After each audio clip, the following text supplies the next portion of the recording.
તો બજેટનું મહત્વ ઘટી રહ્યું છે, પરંતુ કોર્પોરેટ જગત સામાન્ય પ્રજા અને પગારદારોને જાણવાની ઉત્સુકતા હોય છે કે તેમના ભાગે શું આવ્યું, કારણ કે બજેટ રજૂ થતા પૂર્વે દરેક વર્ગના લોકોને કંઈક આશા અપેક્ષા હોય છે અને તે ફળીભૂત થાય તેવી ઈચ્છા પણ રાખતા હોય છે, પરંતુ કોઈ પણ સરકાર કોઈ પણ એક વર્ગની દરેક આશા કે અપેક્ષા પર ખરી ઉતરતી નથી।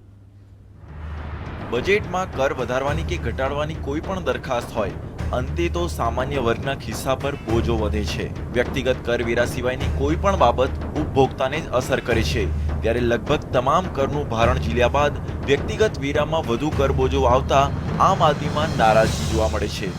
ખાસ કરીને છેલ્લા 3 વર્ષમાં મોંઘવારીએ માઝા મૂકી છે। પરિણામે સામાન્ય વર્ગને ઘરના બે છેડા ભેગા કરવામાં તેનું બજેટ વેરવિખેર થઈ જાય છે। ત્યારે વધારાનો કર બોજ કે બચત પરની મર્યાદામાં વધારો કેવી રીતે લાભદાયી ઠરશે તે બાબતે મૂંઝવણ અનુભવે છે। તો બીજી તરફ સામાન્ય પ્રજા માટે તો વાહન ખર્ચ, રેલવે ભાડું તથા હોટલના ખર્ચમાં થઈ રહેલા તોતિંગ વધારો અસહ્ય છે। આ ઉપરાંત ખાનગી ક્ષેત્રમાં નોકરિયાતોને સરકારી પગાર અને પેન્શન યોજના કે પે કમિશન જેવી સવલત પણ મળતી નથી।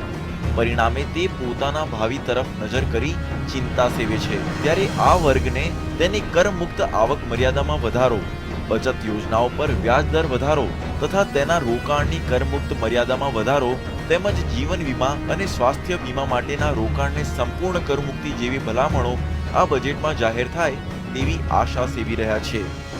આ ઉપરાંત સામાન્ય વર્ગના લોકો વ્યક્તિગત આવકવેરા રિટર્ન બાબતે પણ વધુ સરળ ફોર્મ રજૂ કરાય તેવી પણ માંગ કરી રહ્યા છે। તેમજ ગ્રીન ઇનિશિયેટિવ હેઠળ પેપર બચતની અને ડિજિટલ ઇન્ડિયાની વાત થઈ રહી છે, ત્યારે બધા જ રિટર્ન ઓનલાઈન ભર્યા બાદ તેની પરત મોકલવાની હાલની પ્રથા નાબૂદ કરવામાં આવે તેવી ભલામણ પણ કરી છે। તેમજ ઘર વપરાશ માટે ઇન્ટરનેટ યુઝ કરનારાઓને સબસિડાઇઝ ધોરણે આ સેવા મળી રહે તેવો પ્રયાસ પણ સરાહનીય ગણાશે। આ સિવાય પણ સામાન્ય વર્ગની નાણાં પ્રધાન સમક્ષ અનેક અપેક્ષાઓ છે, જે અંતર્ગત લઘુત્તમ કર મુક્તિ આવકની મર્યાદા વધારીને ₹3 લાખ કરવી, વરિષ્ઠ નાગરિકો માટેની મર્યાદા ₹4 લાખ કરવી, સ્ટાન્ડર્ડ ડિડક્શનની રકમ લઘુત્તમ ₹2.5 લાખની કરવી, હાઉસિંગ લોન પરના વ્યાજની લઘુત્તમ મર્યાદા ₹2 લાખની કરવી અને તેને નવા રહેઠાણમાં રહેવા ગયા બાદ માન્ય કરવાને બદલે બાંધકામ હેઠળના રહેઠાણો માટેની લોન પરના વ્યાજ પર પણ લાગુ કરવી, સ્વાસ્થ્ય વીમા માટે કરમુક્ત બચતની લઘુત્તમ મર્યાદા ₹15,000થી વધારીને ₹50,000 કરવી, તો વિવિધ કલમો હેઠળ અપાયેલી કરમુક્તિની લઘુત્તમ મર્યાદાને મોંઘવારી આંક સાથે સંલગ્ન કરવી। પરિણામે આ બાબત દર વર્ષે પ્રસ્તાવ કરવાના બદલે લાંબા ગાળા માટે ચાલુ રહે અને આપમેળે તેમાં વધઘટ પણ થાય। પબ્લિક પ્રોવિડન્ટ ફંડની લઘુત્તમ અને મહત્તમ બચત મર્યાદામાં વધારો કરવો તેમજ તેની મુદત પણ 15 વર્ષથી વધારી નિવૃત્તિની વય સુધી કરવી, વ્યક્તિગત દ્વારા ચૂકવાતા મિલકત વેરા, પાણી વેરા, પાવર બિલને મજરે બાદ આપવા તેમજ વાહન અને મુસાફરી ખર્ચને પણ મજરે બાદ કરાય તેવી અપેક્ષા સામાન્ય વર્ગના લોકો રાખી રહ્યા છે।